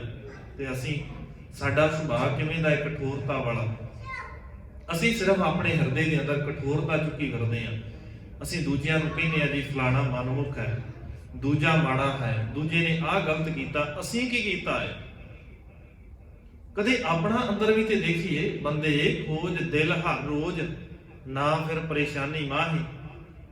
ਫਿਰ ਪਰੇਸ਼ਾਨੀਆਂ ਖਤਮ ਹੋ ਜਾਣਗੀਆਂ ਜੋ ਹੰਕਾਰ ਚੁੱਕੀ ਫਿਰਦੇ ਆ। ਮਾਲਕ ਕਹਿੰਦੇ ਇਹ ਜੋ ਦੁਨੀਆ ਸ਼ਹਿਰ ਮੇਲਾ ਦਸਤਗੀਰੀ ਨਾ ਹੈ। ਦਸਤ ਹੁੰਦਾ ਹੈ ਹੱਥ। ਸਭ ਕਹਿੰਦੇ ਦਸਤਗੀਰੀ ਨਾ ਹੈ, ਤੇਰੇ ਹੱਥ 'ਚ ਪਕੜ ਵਾਲਾ ਨਹੀਂ ਹੈ ਵੀ ਸਦੀਵੀ ਪਕੜ ਕੇ ਰੱਖ ਲਵੇ। ਇਹ ਸੰਸਾਰ ਦਾ ਮੇਲਾ ਇਹ ਖਤਮ ਹੋ ਜਾਣਾ। ਮੇਲਾ ਬਹੁਤਾ ਸਮਾਂ ਨਹੀਂ ਰਹਿੰਦਾ। ਮੇਲੇ 2 ਦਿਨ ਲੱਗਦੇ ਨੇ, 4 ਦਿਨ ਲੱਗਦੇ ਨੇ, ਉਸ ਤੋਂ ਬਾਅਦ ਖਤਮ ਹੋ ਜਾਂਦੇ। ਸੱਚ ਇਹ ਹੈ ਕਿ ਸਦੀਵੀ ਉਹ ਅਕਾਲ ਪੁਰਖ ਵਾਹਿਗੁਰੂ ਉਹਦੇ ਨਾਲ ਜੁੜ। ਐਵੇਂ ਮੇਲੇ 'ਚ ਪੈ ਕੇ ਨਾ ਉਲਝਾ ਫਿਰ। ਇਹ ਮੇਲਾ ਹੈ। ਤੇ ਜੇ ਸੋਚੇ ਕੋਈ ਵੀ ਮੈਂ ਮੇਲੇ 'ਚ ਹੀ ਸਦੀਵੀ ਆਪਣਾ ਟਿਕਾਣਾ ਕਰ ਲਵਾਂ, ਇੱਥੇ ਬੜਾ ਆਨੰਦ ਹੈ, ਇੱਥੇ ਬੜੇ ਰੰਗ ਨੇ, ਤੇ ਉਹ ਤੇ ਥੋੜੇ ਦਿਨ ਦਾ ਆਨੰਦ। ਤੀਰਥ ਜਾਤੀ ਜਾਤ ਨੈਣ ਨਿਹਾਲੀਆਂ। ਤੀਰਥ ਦੇ ਉੱਤੇ ਆਏ ਹੋਏ ਲੋਕ ਅੱਖਾਂ ਨਾਲ ਦੇਖਦਿਆਂ ਦੇਖਦਿਆਂ ਤੀਰਥ ਖਾਲੀ ਹੋ ਜਾਂਦੇ ਨੇ। ਪਰ ਕਿੰਨਾ ਕੁ ਸਮਾਂ, ਥੋੜੇ ਜਿਹੇ ਸਮੇਂ ਦੀ ਗੱਲ ਹੈ ਨਾ। ਸਾਹਿਬ ਕਹਿੰਦੇ ਇਹਨਾਂ ਦੀ ਮਾਲਕ ਨੇ ਉਦਾਹਰਨ ਦਿੱਤੀ, ਕਹਿਣ ਲੱਗੇ ਜੈਸੇ ਰੈਣ ਪ੍ਰਾਹਣੇ ਉੱਠ ਚਲਸੈ ਪ੍ਰਭਾਤ। ਇਹਨਾਂ ਕੋ ਇਸ ਸੰਸਾਰ ਦੇ ਅੰਦਰ ਤੇਰਾ ਰਹਿਣਾ ਜਿਵੇਂ ਰਾਤ ਨੂੰ ਆਏ ਹੋਏ ਪ੍ਰਾਹੁਣੇ ਸਵੇਰੇ ਉੱਠ ਕੇ ਚੱਲ ਜਾਂਦੇ ਨੇ ਨਾ, ਬਸ ਇਹਨਾਂ ਕੋ ਸਮਾਂ ਤੇਰਾ ਪਤਾ ਨਹੀਂ ਹੈ ਵੀ ਤੇਰੀ ਰਾਤ ਕਦੋਂ ਖਤਮ ਹੋ ਜਾਣੀ ਹੈ। ਪਰ ਖਤਮ ਤਾਂ ਹੋ ਰਹੀ ਹੈ। ਇਹ ਤੇ ਸੱਚ ਹੈ। ਕਦੋਂ ਖਤਮ ਹੋ ਜਾਣੀ ਹੈ ਇਹ ਨਹੀਂ ਪਤਾ, ਪਰ ਖਤਮ ਹੋ ਰਹੀ ਹੈ। ਇਸੇ ਕਰਕੇ ਮਾਲਕ ਕਹਿੰਦੇ ਫਿਰ ਦਿਮਾਗ ਨੂੰ ਟਿਕਾ, ਔਰ ਇਹਨਾਂ ਕੋ ਟਿਕਾ ਲੈ ਵੀ ਤੈਨੂੰ ਪਤਾ ਲੱਗ ਜਾਏ ਵੀ ਵਿਸ਼ਾਲਤਾ ਕੀ ਹੈ। ਰੱਬ ਬੜਾ ਵਿਸ਼ਾਲ ਹੈ। ਆਪਣੇ ਆਪ ਨੂੰ ਹੀ ਵਿਸ਼ਾਲ ਸਮਝ ਕੇ ਐਵੇਂ ਹੰਕਾਰ ਨਾ ਚੱਕੀ ਫਿਰ। ਲੱਖ ਬਾਗ ਬ੍ਰਹਿਮੰਡ ਵਿੱਚ, ਲੱਖ ਬ੍ਰਹਿਮੰਡ ਲੂ ਵਿੱਚ ਆਣੈ। ਸਾਹਿਬ ਕਹਿੰਦੇ ਜੇ ਰੱਬ ਦੀ ਵਿਸ਼ਾਲਤਾ ਦੀ ਗੱਲ ਕਰਨੀ ਹੈ ਤੇ ਭਾਈ ਸਾਹਿਬ ਕਹਿੰਦੇ ਨੇ ਇਸ ਸੰਸਾਰ ਦੇ ਅੰਦਰ ਲੱਖਾਂ ਹੀ ਬਾਗ ਹੋਣਗੇ ਗੁੱਲਰ ਦੇ। ਗੱਲ ਹੈ ਨਾ, ਸਾਡਾ ਹਿਸਾਬ, ਸਾਡੀ ਹਸਤੀ ਸਿਰਫ ਉਸ ਮੱਛਰ ਵਰਗੀ ਹੈ, ਔਰ ਅਸੀਂ ਸੋਚਦੇ ਹਾਂ ਵੀ ਸਾਰਾ ਕੁਝ ਹੀ ਸਾਡਾ ਹੈ। ਤੇ ਭਾਈ ਸਾਹਿਬ ਕਹਿੰਦੇ ਨੇ ਜੇ ਕਿਤੇ ਦੇਖੇ ਨਾ ਇਸ ਸੰਸਾਰ ਦੇ ਅੰਦਰ ਗੁੱਲਰ ਦੇ ਕਿੰਨੇ ਕੁ ਦਰਖਤ ਹੋਣਗੇ, ਕਿੰਨੇ ਕੁ ਬਾਗ ਹੋਣਗੇ, ਲੱਖਾਂ ਹੋਣਗੇ ਨਾ। ਤੇ ਜੇ ਰੱਬ ਦੀ ਵਿਸ਼ਾਲਤਾ ਦੀ ਗੱਲ ਕਰੀਏ ਤੇ ਉਹਦੇ ਇੱਕ ਇੱਕ ਲੂੰ ਦੇ ਵਿੱਚ, ਉਹਦੇ ਇੱਕ ਲੂੰ ਦੇ ਵਿੱਚ ਉਸ ਅਕਾਲ ਪੁਰਖ ਵਾਹਿਗੁਰੂ ਦੇ ਕਰੋੜਾਂ ਬ੍ਰਹਿਮੰਡ ਨੇ, ਲੱਖਾਂ ਬ੍ਰਹਿਮੰਡ ਨੇ। ਫਿਰ ਹੁਣ ਸੋਚ ਕੇ ਦੇਖੀਏ ਵੀ ਉਸ ਮੱਛਰ ਦੀ ਹਸਤੀ ਕਿੰਨੀ ਕੁ ਹੈ। ਉਸ ਅਕਾਲ ਪੁਰਖ ਵਾਹਿਗੁਰੂ ਦੇ ਸਾਹਮਣੇ ਉਸ ਮੱਛਰ ਦੀ ਹਸਤੀ ਕਿੰਨੀ ਕੁ ਹੋਵੇਗੀ, ਉਹਦੀ ਤੇ ਕਿਸੇ ਗਿਣਤੀ 'ਚ ਵੀ ਨਹੀਂ ਆਉਂਦਾ। ਇਦਾਂ ਹੀ ਅਸੀਂ ਵੀ ਕਿਸੇ ਬੁੱਧੀ ਗਿਣਤੀ 'ਚ ਨਹੀਂ ਆਉਂਦੇ। ਐਵੇਂ ਭੁਲੇਖੇ 'ਚ ਤੁਰੇ ਫਿਰਦੇ ਆ, ਮੈਂ ਬੜਾ ਵੱਡਾ ਜੀ, ਮੇਰੇ ਕੋਲ ਧਨ ਹੈ, ਮੈਂ ਇੰਨਾ ਮਾਲਕ ਹਾਂ, ਮੈਂ ਇੰਨਾ ਸਿਆਣਾ। ਇੰਨੇ ਵੀ ਸਿਆਣੇ ਨਹੀਂ ਹੈਗੇ।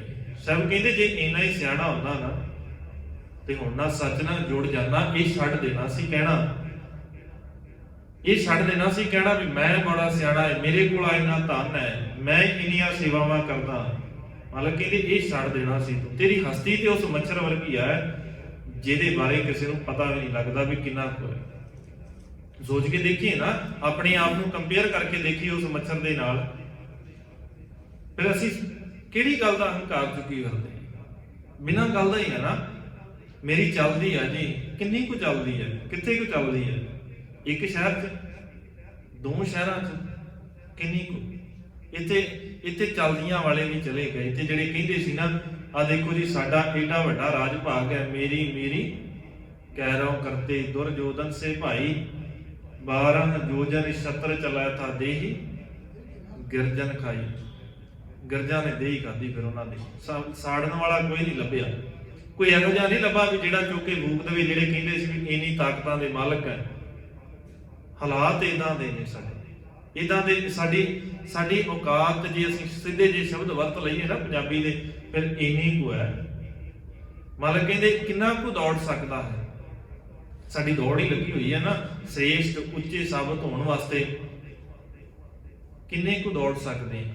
ਮਾਲਕ ਕਹਿੰਦੇ ਜੇ ਕੋਈ ਦੌੜਨਾ ਚਾਹਵੇ, ਕੋਈ ਦੌੜੇ ਬੜੀ ਜ਼ੋਰ ਦੇ ਨਾਲ, ਵੀ ਦੀਵਾਰ ਦੇ ਉੱਤੇ ਦੌੜਨਾ ਹੈ ਜਿਹੜੀ ਬੜੀ ਲੰਮੇਰੀ ਆ। ਸਭ ਕਹਿੰਦੇ ਬਸ ਜਿੱਦਾਂ ਕੋਈ ਦੌੜਦੇ ਆ ਨਾ ਦੀਵਾਰ ਦੇ ਉੱਤੇ, ਉਦਾਂ ਦੀ ਦੌੜ ਸਾਡੀ ਲੱਗੀ ਹੈ। ਦੀਵਾਰ ਦਾ ਕਿੰਨਾ ਕੁ ਚਿਰ ਦੌੜ ਸਕਦਾ ਹੈ, ਕਿੰਨਾ ਕੁ ਚਿਰ। ਅੰਤ ਭੀਤ ਕੋ ਆਹ, ਅੰਤ ਤੇ ਆਏਗਾ ਨਾ ਉਸ ਦੀਵਾਰ ਦਾ, ਕਦੇ ਤੇ ਅੰਤ ਆਏਗਾ ਨਾ। ਕਿੰਨੀ ਕੁ ਵੱਡੀ ਦੀਵਾਰ ਹੋਏਗੀ। ਸਭ ਕਹਿੰਦੇ ਇਦਾਂ ਦੀ ਜ਼ਿੰਦਗੀ ਤੇਰੀ ਆ, ਇੱਕ ਦਿਨ ਜਿਵੇਂ ਉਹ ਦੀਵਾਰ ਖਤਮ ਹੋ ਜਾਣੀ ਨਾ, ਉਹਦੀ ਦੌੜ ਖਤਮ ਹੋ ਜਾਂਦੀ ਆ, ਇਦਾਂ ਹੀ ਤੇਰੀ ਵੀ ਤੇ ਦੀਵਾਰ ਕਿਸੇ ਦਿਨ ਖਤਮ ਹੋ ਜਾਣੀ ਆ। ਜਿਹੜੇ ਸਾਹ ਚੱਲਦੇ ਨੇ, ਜਿਨ੍ਹਾਂ ਦੇ ਕਰਕੇ ਐਵੇਂ ਦੌੜਦਾ ਹੈ, ਐਵੇਂ ਸੋਚਦਾ ਰਹਿਣਾ ਵੀ ਮੈਂ ਬੜਾ ਵਿਸ਼ਾਲ ਆ, ਇਹਨਾਂ ਕੋ ਤੇਰੀ ਵਿਸ਼ਾਲਤਾ ਹੈ ਜਿੰਨੀ ਕੋ ਉਸ ਮੱਛਰ ਦੀ ਵਿਸ਼ਾਲਤਾ ਹੈ।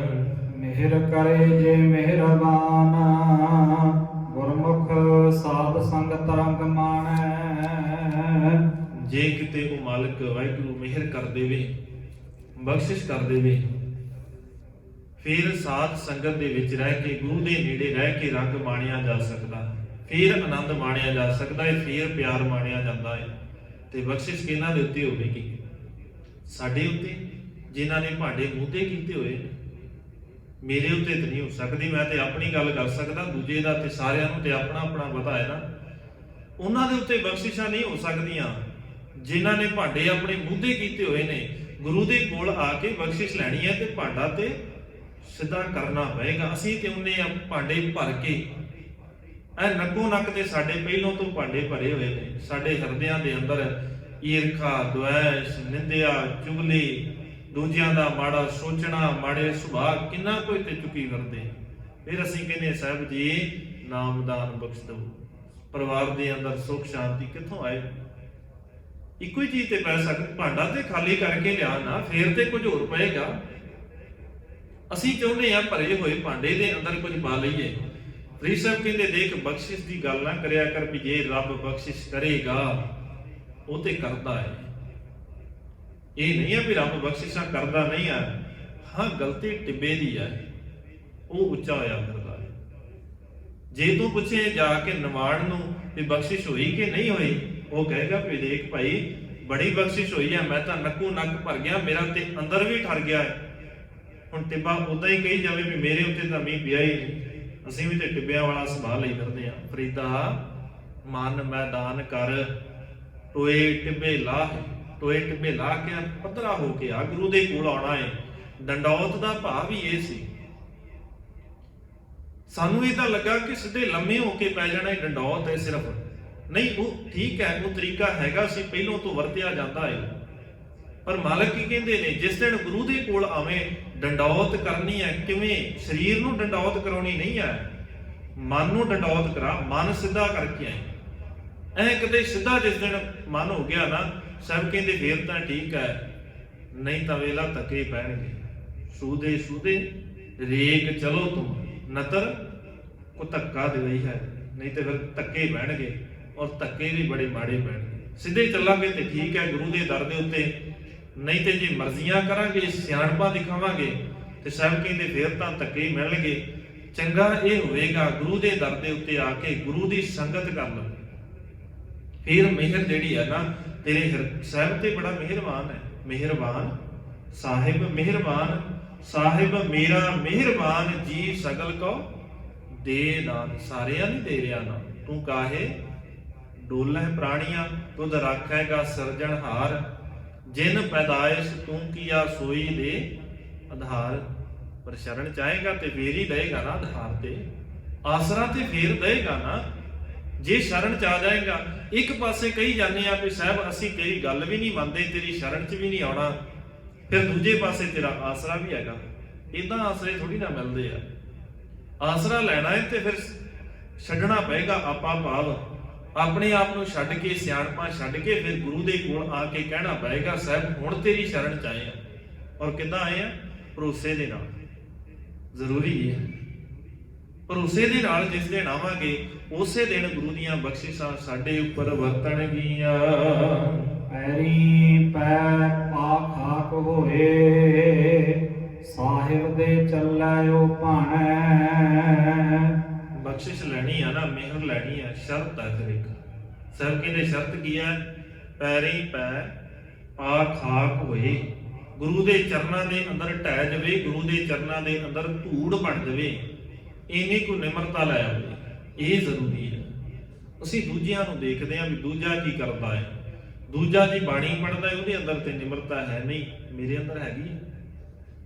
ਸਵਾਲ ਤੇ ਇਹ ਹੈ, ਮੇਰੇ ਅੰਦਰ ਹੈਗੀ ਹੈ, ਦੂਜੇ ਚ ਨਹੀਂ ਹੈਗੀ। ਠੀਕ ਹੈ, ਉਹਦੀ ਆਪਣੀ ਜ਼ਿੰਦਗੀ ਹੈ, ਉਹ ਆਪ ਕੀ ਕਰ ਰਿਹਾ ਹੈ। ਸਾਹਿਬ ਕਹਿੰਦੇ ਤੂੰ ਤਾਂ ਦੇਖ ਤੇਰੇ ਅੰਦਰ ਕੀ ਹੈ, ਦੂਜਿਆਂ ਦੇ ਬਾਅਦ ਵਿੱਚ ਦੇਖ ਲਵੇ, ਆਪਣੇ ਅੰਦਰ ਦੇਖ ਤੇਰੇ ਨਿਮਰਤਾ ਹੈ। ਸਾਹਿਬ ਕਹਿੰਦੇ ਜਿਸ ਦਿਨ ਨਿਮਰਤਾ ਆ ਜਾਏ, ਸਾਹਿਬ ਦੇ ਚੱਲੇ ਵਿੱਚ ਭਾਣੈ, ਗੁਰੂ ਦੇ ਹੁਕਮ ਦੇ ਵਿੱਚ ਚੱਲੇ, ਅਕਾਲ ਪੁਰਖ ਵਾਹਿਗੁਰੂ ਦੇ। ਇਹ ਸ਼ਰਤ ਹੈ, ਜਦੋਂ ਤੱਕ ਹੁਕਮ 'ਚ ਨਹੀਂ ਚੱਲਦੇ ਉਦੋਂ ਤੱਕ ਸਾਡੇ ਉੱਤੇ ਮਿਹਰ ਬਖਸ਼ਿਸ਼ ਨਹੀਂ ਹੋ ਸਕਦੀ।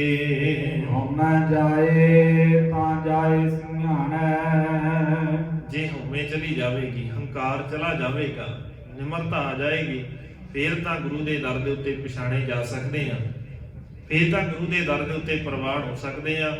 ਉਹਦਾ ਜਿੰਨੇ ਮਰਜ਼ੀ ਦਾਵੇ, ਪਖੰਡ, ਕਰਮਕਾਂਡ, ਸਿਆਣਪਾਂ, ਚਤੁਰਾਈਆਂ ਜਿੰਨੀਆਂ ਮਰਜ਼ੀ ਵਰਤ ਲਈਏ, ਜਿੰਨੇ ਮਰਜ਼ੀ ਦਾਅਵੇ ਕਰ ਲਈਏ, ਜਿੰਨੇ ਮਰਜ਼ੀ ਮਾਫ ਕਰ ਦੇਣਾ ਪਾਠ ਕਰ ਲਈਏ, ਧਰਮ ਦੇ ਕਾਰਜ ਕਰ ਲਈਏ, ਜੇ ਮੰਨਦੇ ਨਹੀਂ ਨਾ, ਸ਼ੁਰੂ ਵੀ ਨਹੀਂ ਕਰਦੇ। ਇੱਕ ਤਾਂ ਹੈ ਨਾ ਵੀ ਜੀ ਅਸੀਂ ਸਾਰਾ ਕੁਝ ਨਹੀਂ ਮੰਨ ਸਕਦੇ ਪਰ ਕੋਸ਼ਿਸ਼ ਕਰ ਰਹੇ ਹਾਂ ਮੰਨਣ ਦੀ।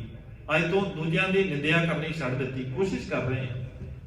ਇੱਕਦਮ ਨਹੀਂ, ਇਹ ਨਹੀਂ ਵੀ ਅੱਜ ਬਾਣੀ ਪੜ੍ਹਨ ਲੱਗੇ ਆ ਤੇ ਸਾਰਾ ਕੁਝ ਇੱਕੋ ਦਿਨ ਜੀ ਅਸੀਂ ਬਣ ਗਏ ਹੁਣ ਬ੍ਰਹਮ ਗਿਆਨੀ ਦੇਵਤੇ ਬਣ ਗਏ, ਇੰਨੀ ਛੇਤੀ ਨਹੀਂ। ਪਰ ਯਤਨ ਤੇ ਸਾਨੂੰ, ਤੁਰਨਾ ਤੇ ਸਾਨੂੰ ਪਏਗਾ ਨਾ। ਅਸੀਂ ਕਦੇ ਕੋਸ਼ਿਸ਼ ਵੀ ਨਹੀਂ ਕਰਦੇ ਨਾ। ਸਾਹਿਬ ਕਹਿੰਦੇ ਜੇ ਮੰਨਣਾ ਸ਼ੁਰੂ ਵੀ ਨਹੀਂ ਕਰਦਾ ਫੇਰ ਕਿਸੇ ਲੇਖੇ ਨਹੀਂ। ਜਿਸ ਦਿਨ ਮੰਨ ਲਵਾਂਗੇ, ਅੰਦਰ ਨਿਮਰਤਾ ਧਾਰਨ ਕਰ ਲਵਾਂਗੇ, ਕਦੇ ਥੋੜੀ ਥੋੜੀ ਕੋਸ਼ਿਸ਼ ਕਰੀਏ, ਆਪਣੇ ਆਪ ਗੁਰੂ ਦਾ ਸੁਭਾਅ ਹੈ, ਸਾਡੀਆਂ ਆਦਤਾਂ ਨੂੰ ਬਦਲਦਾ ਹੈ, ਪਰ ਉਹਦੇ ਵਾਸਤੇ ਕਰਨਾ ਕੀ ਪਏਗਾ? ਗੁਰੂ ਦੇ ਦਰ ਦੇ ਉੱਤੇ ਆ ਕੇ ਆਪਣਾ ਅੰਦਰ ਜੋ ਹੈ, ਜੋ ਸੱਚ ਹੈ, ਉਹ ਮੰਨਣਾ ਪਏਗਾ। ਇਦਾਂ ਕੰਮ ਨਹੀਂ ਚੱਲਣਾ। ਅੰਦਰ ਦੇ ਔਗਣਾਂ ਨੂੰ ਮਨ ਕਰਕੇ ਗੁਰੂ ਦੇ ਦਰ ਦੇ ਉੱਤੇ ਆ ਕੇ ਕਹਿਣਾ ਪਏਗਾ, ਸਾਹਿਬ ਸਾਡੇ ਅੰਦਰ ਬੜੇ ਔਗਣ ਨੇ, ਬੜੀਆਂ ਕਮਜ਼ੋਰੀਆਂ ਨੇ, ਪਰ ਇੱਕ ਸੱਚ ਹੈ। ਉਹ ਸੱਚ ਕੀ ਹੈ? ਕਿਸੇ ਹੀ ਕੋਈ ਮੰਝ ਨਿਮਾਣੀ ਇੱਕ, ਕਿਸੇ ਦਾ ਕੋਈ ਹੋਵੇਗਾ, ਕਿਸੇ ਦੇ ਕੋਲ ਕਿਸੇ ਹੋਰ ਦਾ ਆਸਰਾ ਹੋਵੇਗਾ। ਤੇਰੇ ਹੁਕਮ ਤੋਂ ਬਾਹਰੇ ਹੋ ਕੇ ਅਸੀਂ ਕਿਸੇ ਹੋਰ ਦੇ ਆਸਰੇ ਨਹੀਂ ਤੱਕਦੇ। ਔਗਣ ਜ਼ਰੂਰ ਨੇ ਸਾਡੇ ਅੰਦਰ, ਪਰ ਤੇਰੇ ਦਰ ਨੂੰ ਛੱਡ ਕੇ ਕਿਸੇ ਹੋਰ ਦੇ ਕੋਲ ਨਹੀਂ ਜਾਂਦੇ ਤੇ ਯਤਨ ਵੀ ਕਰਦੇ ਆ ਨਾਲ ਨਾਲ ਔਗਣਾਂ ਨੂੰ ਛੱਡ ਦੇਈਏ। ਸਾਹਿਬ ਕਿਰਪਾਲੂ ਰਹਿਮਤ ਕਰਨ। ਵਿਚਾਰਾਂ ਕਰਦੇ ਆ ਹੋਈਆਂ ਬੇਅੰਤ ਭੁੱਲਾਂ ਦੀ ਖਿਮਾ। ਸਭਨਾਂ ਦਾ ਧੰਨਵਾਦ। ਵਾਹਿਗੁਰੂ ਜੀ ਕਾ ਖਾਲਸਾ, ਵਾਹਿਗੁਰੂ ਜੀ ਕੀ ਫਤਿਹ। ਰਾਮ ਕਲੀ ਮਹਲਾ ਤੀਜਾ। ਆਨੰਦ ਏਕ ਓੰਕਾਰ ਸਤਿਗੁਰ ਪ੍ਰਸਾਦਿ।